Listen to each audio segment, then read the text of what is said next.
the greatest power we all have as Americans is the power to vote. And I do think people need to turn out. And I think it needs to be a national referendum. Don't just turn out if you're in a swing district or a swing state like mine. Turn out and send a clear message that you do not like what's going on. Make this a referendum on the chaos, the cruelty, and the corruption in Washington, D.C. And I think if people do that, they're going to realize they've got great power and they can change the trajectory of this great country.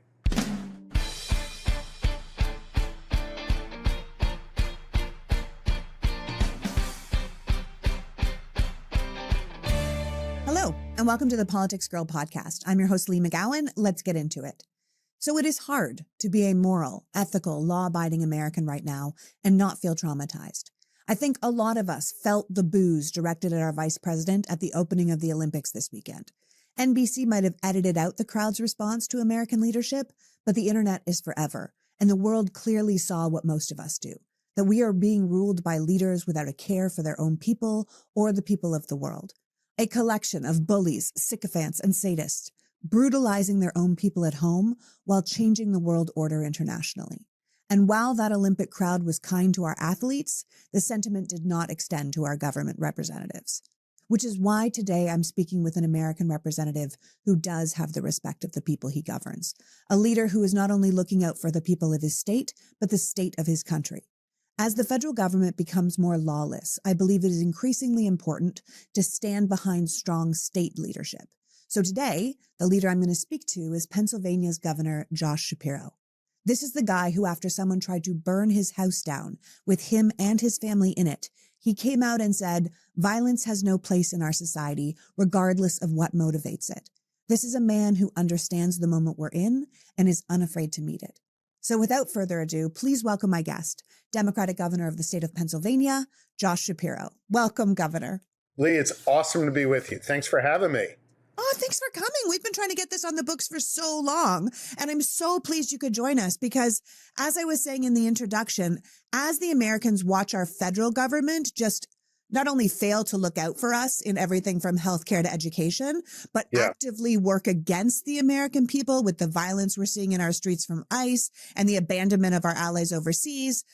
Like, it's really important that we look to our state leaders right now. You know, I think you guys must be feeling a particular responsibility to show an alternative type of leadership, because I know we are looking to you guys, not just to represent the people of your state, but to be a visible contrast to what we're seeing federally.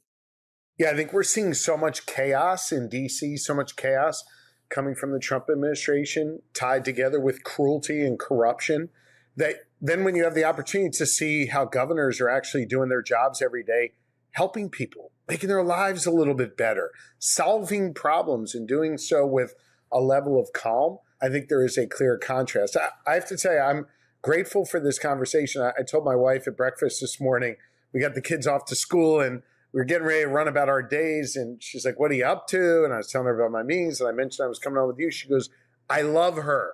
And I listen to her. And there's a broader point here about listening that I want to say, because it goes back to your, the heart of your question.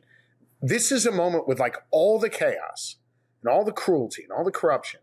A lot of people just want to turn it off, or they want to pull the covers up and they want to like ignore all this. And there are people like you every day going out and forcing folks to say, well, hold on, you can turn it off, but it ain't going to make these problems go away. You got to listen, and we've got to engage, and we've got to do something about it. And that's what you're doing. And that's why I'm excited for this conversation. And my wife's excited for it too. Well, hi to your wife. First of all, high school sweetheart, as far as I understand. You guys have 4 kids. And my son is dating his high school sweetheart right now. And I keep thinking, oh, the Shapiros got married. Like, this could be it, you know? Warn your son. It's going to happen. It's going to happen. How old's your son? He is turning 18 this month. He is turning 18 this month. So, all of this that I do is for him. Like ultimately I started this project because I brought a child into this world and he deserves far better than this. Your children deserve far better. All of our kids do.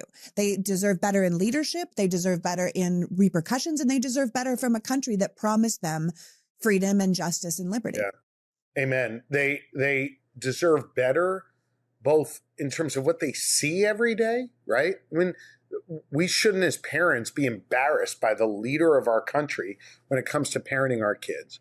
And second, I mean, you and I are just getting to know each other here, but I bet we share the same value, which is we want to leave this place better for our kids than the way we found it. I mean, that is sort of like fundamentally, I think, what every parent wants.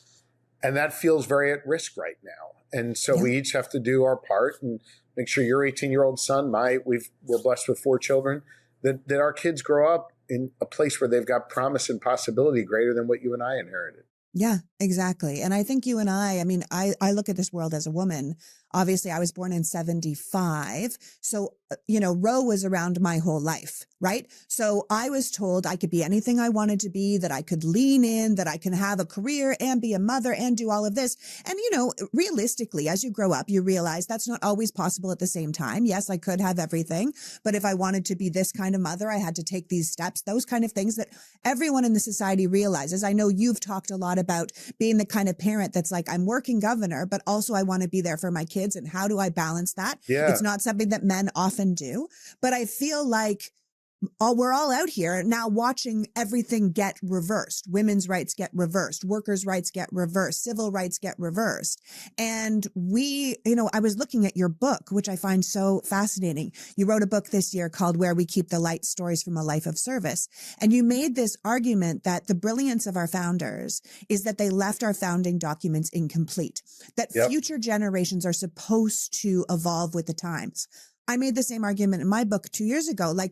We often forget that our country was supposed to continue to evolve, but it has really been backsliding since the 70s when we stopped making changes to the Constitution. And I should remind people that the last time we made a real change to the Constitution that actually meant something was in 1971 when we changed the voting age from 21 to 18. Now, we haven't done anything since then. We haven't even passed the Equal Rights Amendment. Women still don't have equal rights in this country. And now we have this group of people who are trying to reverse engineer generations of progress, right? Who were never happy with workers' rights or civil rights. And their long-term goal is actually being realized right now. And we have to be able to not only realize that that's happening, but figure out what our long-term goal is to get back to a place that we really can respect ourselves. Yeah, no, you just summed it up exactly right. And I did write about that in Where We Keep the Light. And I think about it, forget just as a governor, I think about it as a dad in a very practical way, right? Our daughter, Sophia, is 24 years old. And this notion that she was born into this world with more rights than she has today over her own body, that doesn't sit well with me. And I think it is against the arc of America. If you think about the last 250 years, I'm right now in the city of Philadelphia where it all started. I argue, by the way, with Maura Healey, who I love, the governor of Massachusetts. We're good friends. She claims it all started there and we just did the paperwork. I think it started here, but you can have us both on your podcast sometime. You guys have the bell. You have the bell. Yeah. But the story of America has been that in every generation, we got beat up a little bit, we got knocked back a little bit, but we always made progress.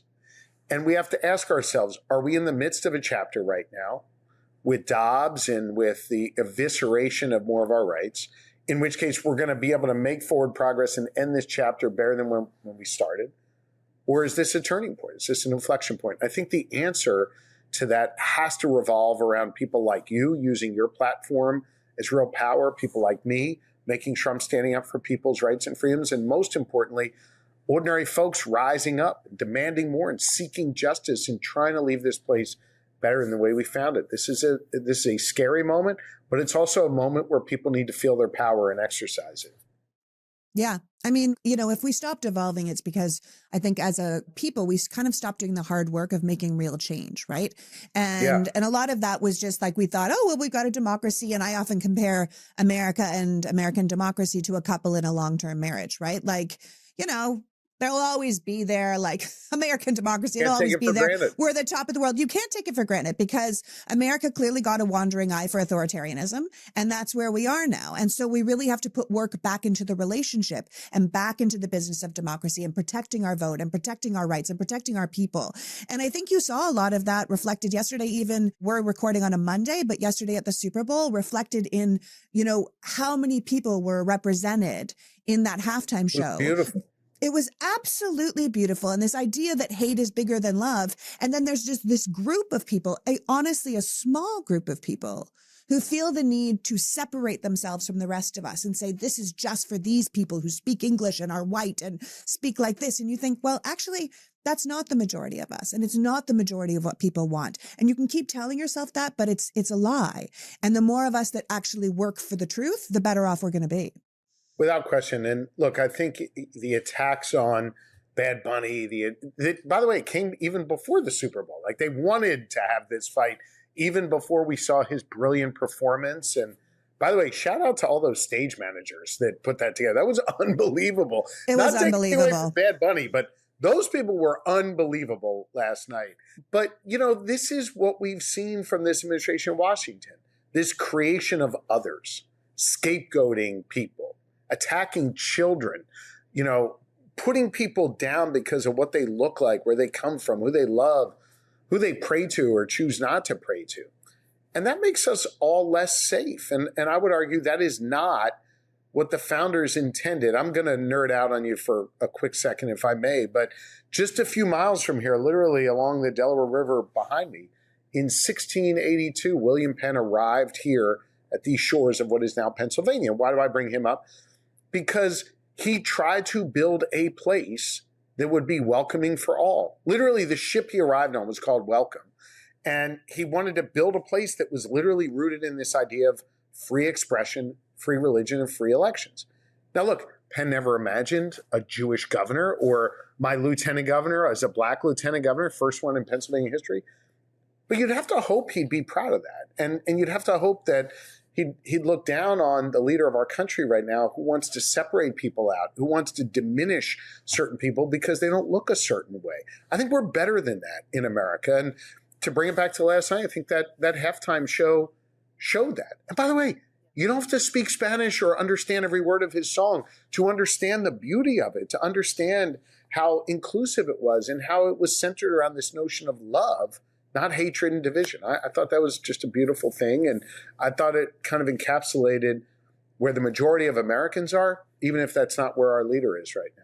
I completely agree. And as someone who was born in Canada and chose America as my nation, I'm an immigrant and I chose to be here. And it really reflected that, to have all of the Americas represented with the different flags, everything from Latin America to South America to Central America to North America, where we are, including Canada, I thought was really exceptional because we've spent a long time with American patriotism being isolationist and being us first and greatest country in the world stuff. Yes. And this felt more like unity in a way that I think we could all get behind. Well, maybe not that small little group.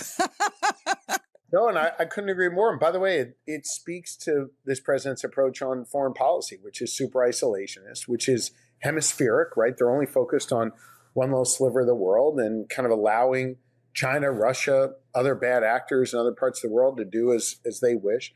I think that it really speaks to their overall approach, which is limiting. It's isolating. It makes America less safe, less prosperous, less free. And to attack our fellow Americans, whether it's some famous person like Bad Bunny or someone whose name you don't know, but he looks a certain way and you attack him, that makes us all worse off. And I think this president doesn't understand any of that.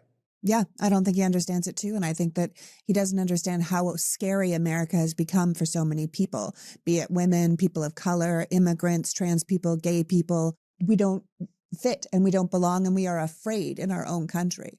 And I think that is such a shame. And I think most people feel that shame. This episode of the Politics Girl podcast is brought to you by Wild Grain. Wild Grain is the first bake from frozen subscription box for sourdough breads, artisanal pastries, and fresh pastas. All of the items bake in 25 minutes or less, and unlike store-bought options, Wild Grain only uses simple ingredients you can actually pronounce and a slow fermentation process that is easier on your stomach and richer in nutrients and antioxidants. No preservatives, no shortcuts. Wild Grain boxes are fully customizable. There is a variety box, a gluten-free box, a vegan box, and a new protein box. I love to make and eat chili in the winter, but chili is so much better if you pair it with warm sourdough that you just baked yourself. Wild Grain is perfect for easy dinners, cozy weekend mornings with their pastries, or even the perfect grilled cheese sandwich on fresh bread. There is literally nothing like having an artisanal bakery in your freezer to chase away the winter chill. Now is the best time to stay in and enjoy comforting homemade meals with Wild Grain, which is why I highly recommend giving it a try. Right now, Wild Grain is offering our listeners $30 off your first box, plus croissants for life, when you go to wildgrain.com/politicsgirl and start your subscription today. That's $30 off your first box and free croissants for life when you go to wildgrain.com/politicsgirl. Delete Me makes it easy, quick, and safe to remove your personal data online at a time when surveillance and data breaches are common enough to make everyone vulnerable. Sadly, it is easier than ever to find people's personal information online.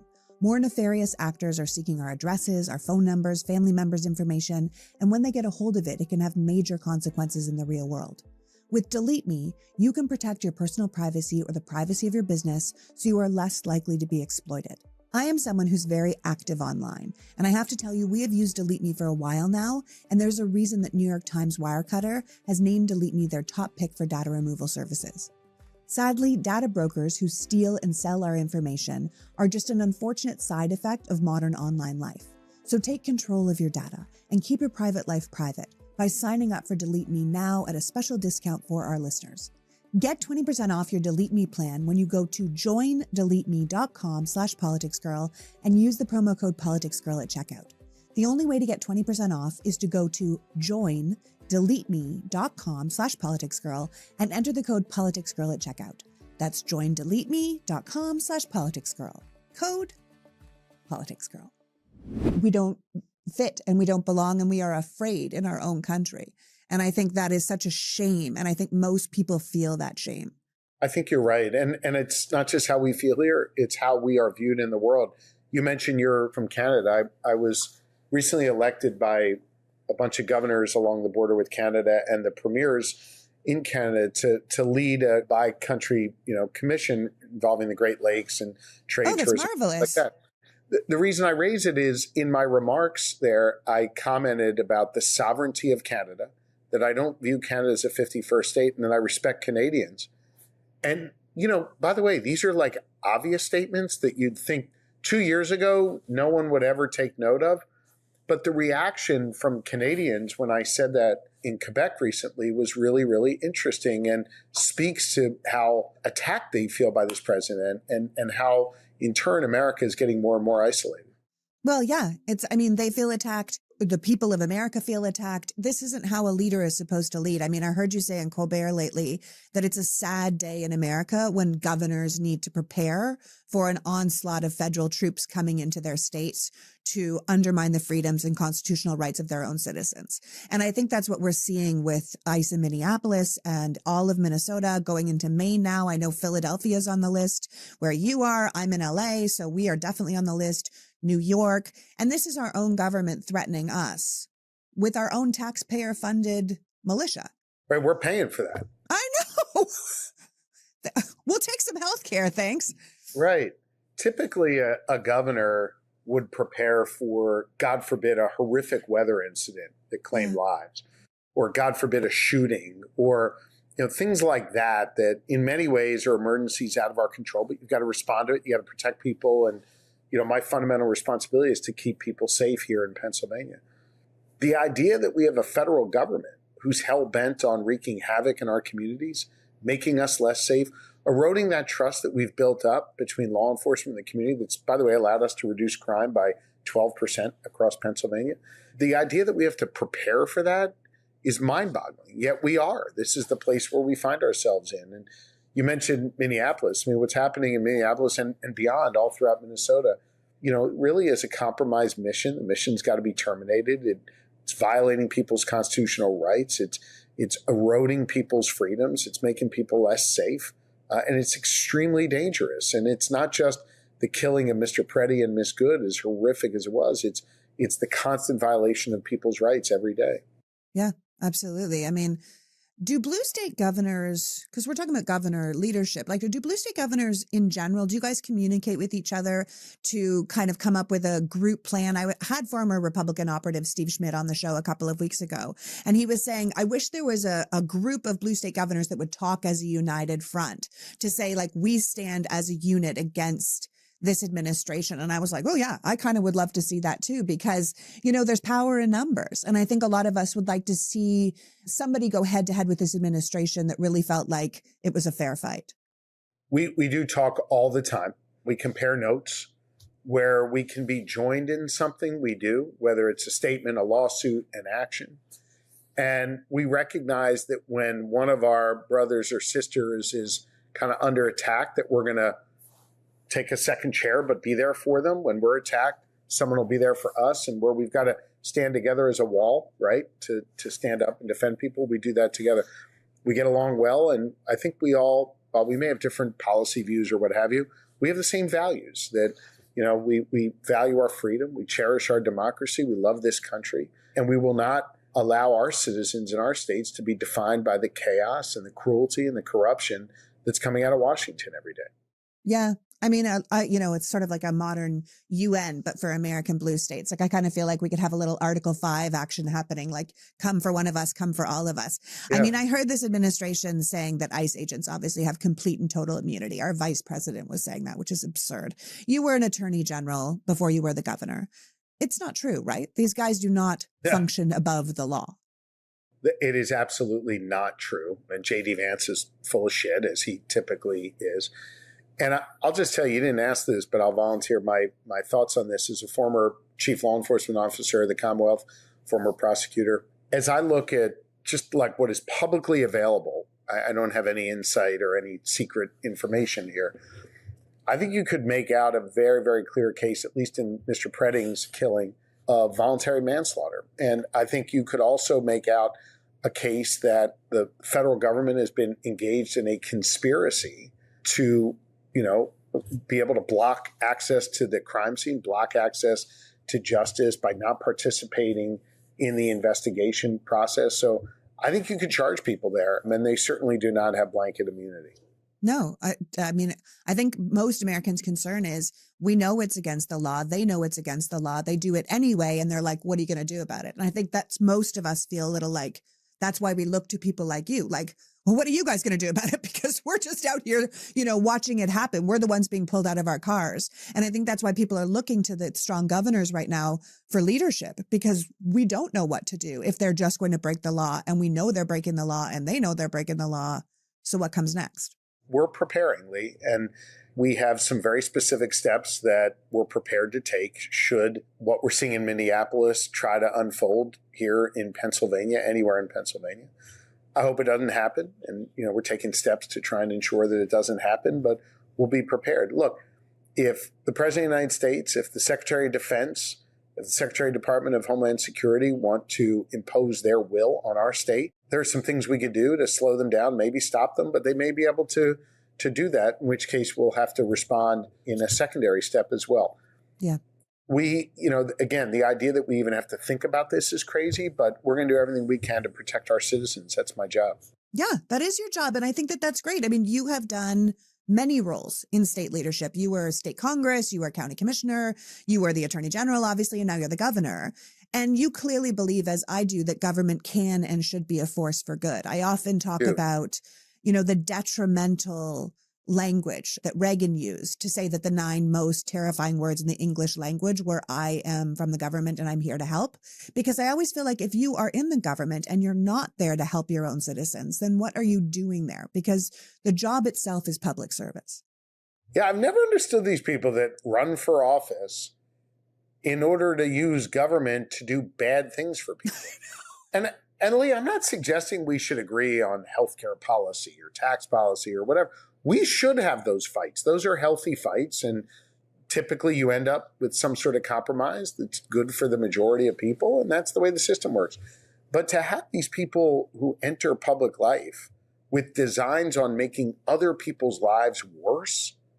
I mean, you think about this for a minute. President of the United States and his enablers in Congress literally voted for a new law, Trump signed it, to kick 510,000 Pennsylvanians off of their health care. Again, we may have different ideas on what the best healthcare system is and all that. We should argue that. We should duke that out. Duke it out proverbially, not literally.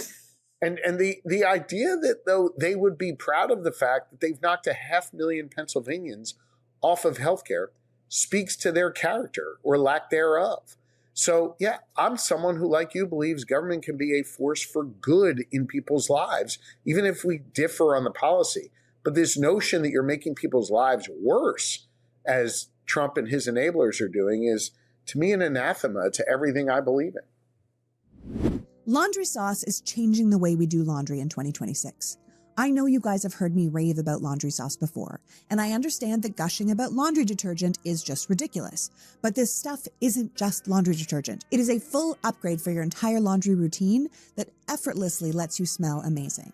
The pre-measured pods just make life easier. No giant clunky bottles with the measuring cap that takes up too much space or looks gross on your counters. It is just a premium collection of high-performance detergent pods and other laundry essentials, infused with sophisticated fragrances crafted by the world's top perfumers. I am not overselling it to say that laundry sauce will change the way you do laundry. From the container on your shelf, to the scent, to the quality of the product, it is a full upgrade. And you don't have to take my word for it because laundry sauce offers a full money-back guarantee. So if you don't get better smelling, cleaner laundry, you'll get a full refund, no questions asked. Now, scent-wise, I am currently going back and forth between Siberian pine and my personal favorite scent, Indonesian patchouli. But we did add Himalayan cashmere, their first ever hypoallergenic fragrance, created to be gentle even on the most sensitive skin for the holidays. And I might reorder that as well. I love that laundry sauce allows you to switch up your scent for the seasons, and I am someone that used to only like unscented things. So whichever scent you choose, if you subscribe to their signature package, laundry sauce will keep you stocked with all of their must-haves, bringing them straight to your door on your schedule, saving you an errand and making sure you never run out in the middle of washing again. You will get detergent pods, scent boosters, dryer sheets, all the things designed to infuse your laundry with high-end fragrance, fight stains, and elevate the experience. For a limited time, our listeners get 20% off their entire order when they use the code PoliticsGirl20 at laundrysauce.com. That's 20% off at laundrysauce.com with the promo code PoliticsGirl20. After you check out, if they ask you where you heard about them, don't forget to drop our name. Trust me, your laundry has never smelled this good.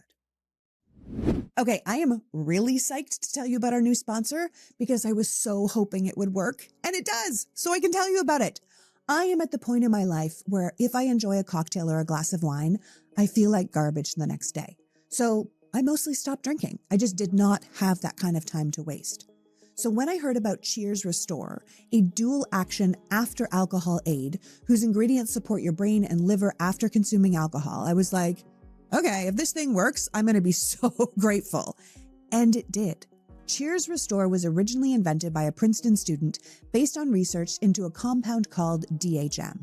It is backed by doctors and PhDs and clinicians who are now sharing it with their own patients. It's been on Shark Tank. You can buy it at Walgreens and CVS and 7-Eleven. And by the time I tried it, they had already sold over 50 million doses and had over 7,500 4- and 5-star reviews on Amazon. All you do is take 3 capsules after your last drink or before bed. And Cheers Restore allows you to feel about 50% better than you would have the next day, or they give you your money back. Honestly, I felt better than 50%. Now, this isn't for college binge drinking. As they say, if you're going to have 12 tequila shots, you're going to feel that. But if you are a normal adult who is responsibly drinking, you will feel significantly better with Cheers Restore. Sean and I shared a bottle of wine the other day, and I was still up at 6:30 and got a full day of work done. No problems at all. That is a huge difference. For a limited time, our listeners are getting 20% off their entire order by using the code PoliticsGirl at cheershealth.com. Just head to cheershealth.com and use the code PoliticsGirl for 20% off. And after you purchase, if they ask you where you heard about them, please support the show and tell them we sent you. Cheers. The same night out, but a way better morning. But this notion that you're making people's lives worse, as Trump and his enablers are doing, is, to me, an anathema to everything I believe in. Yeah, same with me. I mean, that's one of the things I really like about what you're doing in Pennsylvania, because I think a lot of us have given up on the Republican Party helping regular Americans. But I think that's why sometimes people are so down on the Democratic Party and they have a low approval rating, because people still believe the Democrats are supposed to be looking out for them, even if they believe the Republicans have stopped doing it. And they're disappointed when they don't see the fight that they want from their party, when they don't see a strong opposition to what they're seeing. And I think there's a reason that you have an over 60% approval rating in your state, but national Dems are sitting at like 30%, because you seem to be an action-based leader. I know I've heard you say that you function on the idea of GSD, getting shit done. There you go. Yeah. And I think that's essential. We say it every day. Yeah, yep. but that's it, because politicians have become known for being mostly interested in what government can do for them rather than what they can do for the people. And I think people are sick of politicians saying a lot, but doing very little. I think look, my general thesis or whatever, that's an annoying word, but my general... My therapist would say your intention. What is your intention, My Josh? general intention every day is to just like advance the ball for somebody. Just like make it a little bit better. Solve the problem for their kids' childcare.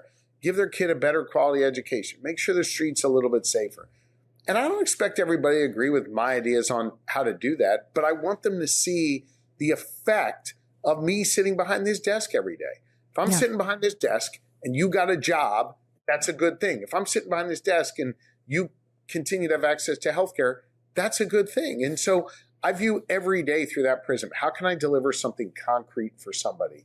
And I do think, and by the way, I don't think this is true of just Democrats. I think it's Democrats, Republicans, Independents. What they're desperate for are just folks who can get stuff done for them, who can show their work and not just talk all day, but actually make meaningful progress for them. And that's what I endeavor to do every day. Whether someone agrees with me or not, that's what I endeavor to do every day.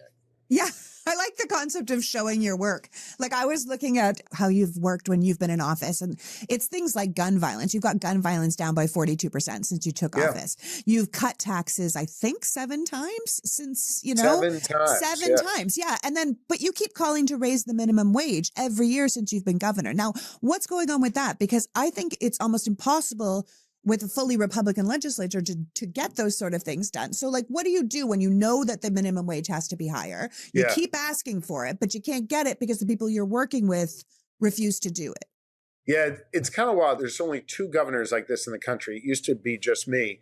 I've got this divided legislature. So I've got a Senate led by Republicans by 2 seats and a House led by Democrats by 1 seat. You want to talk about like razor thin majorities in both chambers. And so look, we've got a lot done. Historic funding for public education, public safety, economic development. We've got the only growing economy in the northeastern part of the United States. We cut taxes 7 times, put a lot of money back in people's pockets. And then, that stuff we've done on a bipartisan basis. Then you bump into something like raising the minimum wage. We are stuck at a paltry $7.25 an hour. I've been trying to raise. It's not enough. It's nowhere near enough. I've been trying to get it to at least $15 an hour. And so this is a situation where I've got the Democratic House. They passed it, I think, twice at this point. And I've got a Republican Senate that won't do it. So what I do is put as much public pressure as I can on there and make clear when we're in the back rooms negotiating how important this is to me, and see if I might find a way to give them something in order for us to get something done like this that is really, really important for people. You want to help people out, put money in their pockets. I made this argument that if you raise the minimum wage to $15 an hour, 61,000 Pennsylvanians who make below $15 an hour, if you just pay them $15 or more, you'll save $300 million in our Medicaid budget. So I tried to appeal to the Republicans and say, even if you don't want to do this out of the goodness of your own heart, because it's the right thing to do, maybe you want to curtail some entitlement spending, this is a way for you to do it. So I try and make arguments that appeal to where their heads are and see if we can get it done. I'm going to keep trying. But this is also where the people come in, right? So when you think about what you're doing in an election, it's not just electing your governor. It's taking a look at those 2 seats, that could switch over to Democrats and you could get a higher minimum wage. It comes down to what we choose in every level of government, not just the highest level of government. I think the bottom line is we need representatives at every level who understand people are struggling and will actually make change should they be given the power. Absolutely. And I could make an argument. I mean, this is no disrespect to any member of Congress. I could make an argument that people's daily lives are impacted more every day by their state legislatures and their governors. Again, no disrespect to anyone who's working hard and doing the right thing in D.C. And so to me, electing those, picking up those 2 state Senate seats and holding on to our House, that's going to allow me to do things like raising the minimum wage and helping more people. Yeah. And you put your money where your mouth is. You're like, look, I've tried it every single time. You give me 2 more seats. Look what I'll be able to do for you. I'll That's get a it done. huge difference. You'll get it done. And like, look, you and I aren't going to talk about midterms or your race or 2026 because you're speaking to me as a governor, not a candidate. But with that being said, are you concerned as the leader of your state with the safety of our elections? Because that's what everyone's talking about right now, or the steps that this current administration is taking to make them less free and fair. So those things cannot happen. So we cannot make real change. So we cannot hold this administration accountable. I am very, very concerned. And I want to be clear, I'm not an alarmist on this. Let me explain the history and where we are today. And I'm grateful you raised this because I think this is an unbelievably important issue. Back in 2020, when Trump lost here in Pennsylvania, remember, he won in Pennsylvania in 2016. He lost in 2020. I was the attorney general at the time. And he and his allies sued me 43 different times. 43 different times to try and overturn or throw out the votes of Pennsylvanians. He went 0-43, I went 43-0, and we had a free and fair, safe and secure election. So I have seen this guy and his allies do everything in their power to try and undermine the rule of law and take away people's votes. And so now fast forward to our midterms, why wouldn't he try to do the same thing? He's basically told us that. Now, here's the good news. We in Pennsylvania, through our 67 counties and our Department of State, we run the elections. Donald Trump and the federal government do not. And in fact, when the federal government, about a month, maybe 2 months ago at this point, demanded that I turn over all of the private personal information for all voters in Pennsylvania, I said no. And they sued me.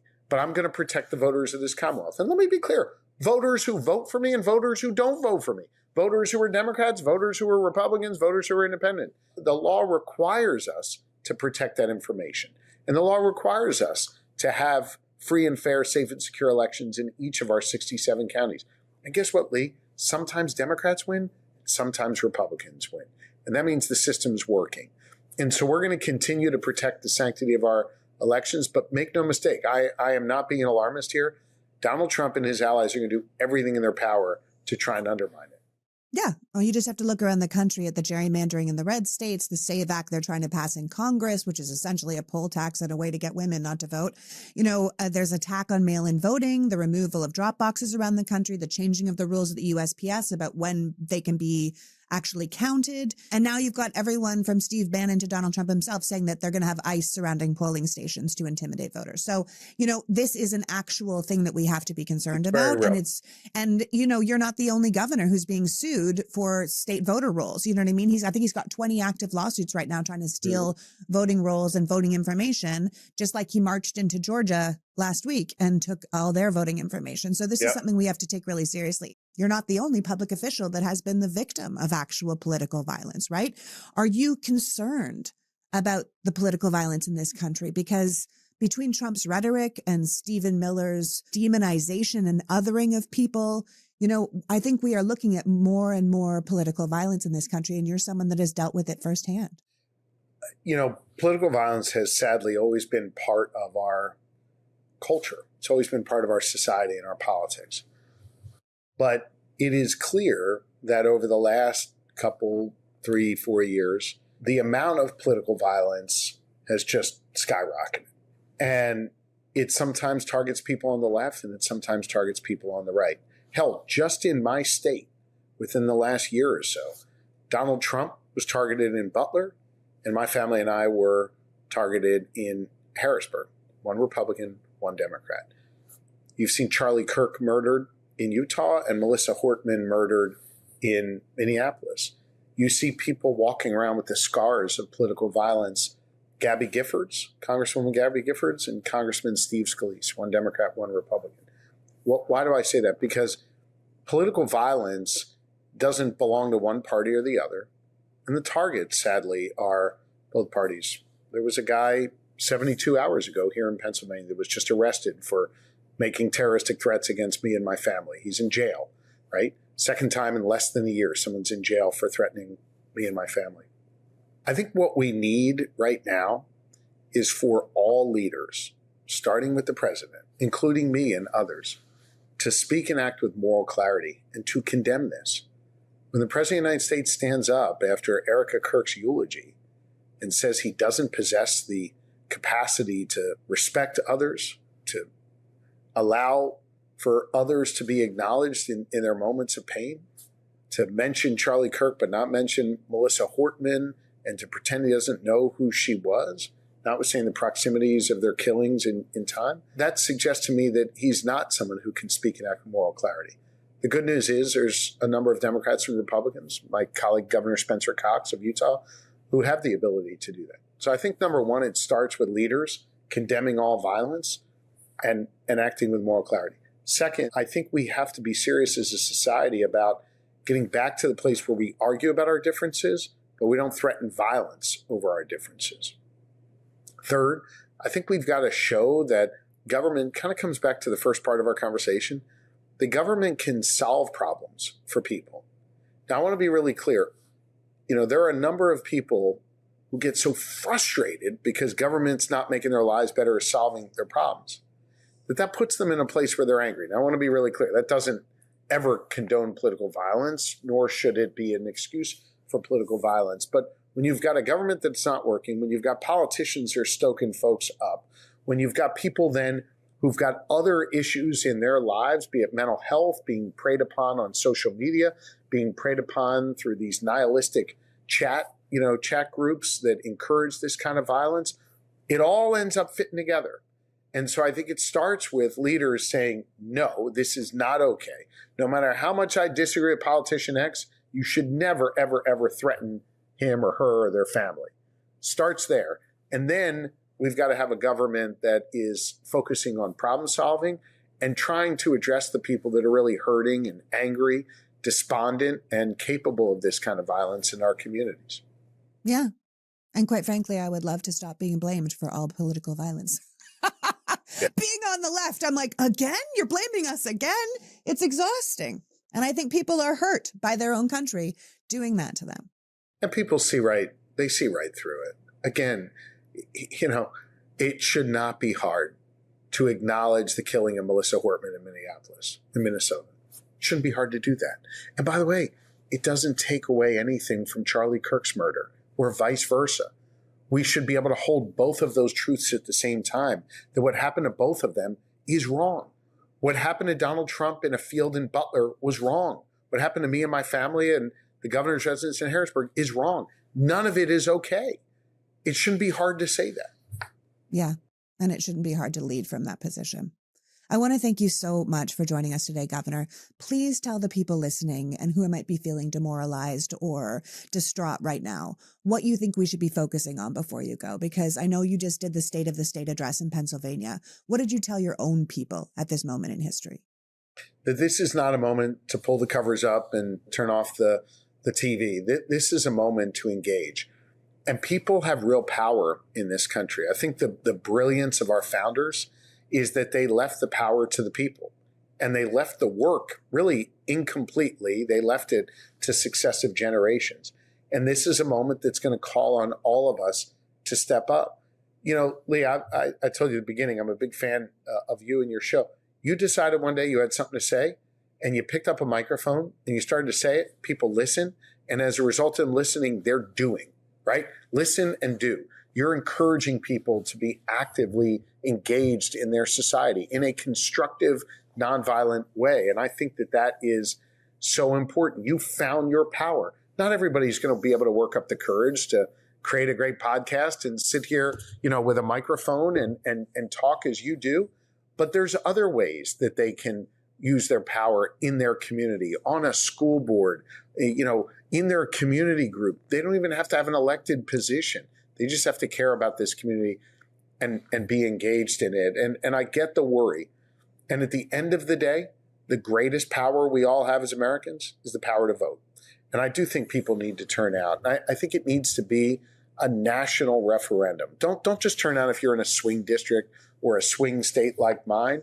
Turn out and send a clear message that you do not like what's going on. Make this a referendum on the chaos, the cruelty, and the corruption in Washington, D.C. And I think if people do that, they're going to realize they've got great power and they can change the trajectory of this great country. Amen to that.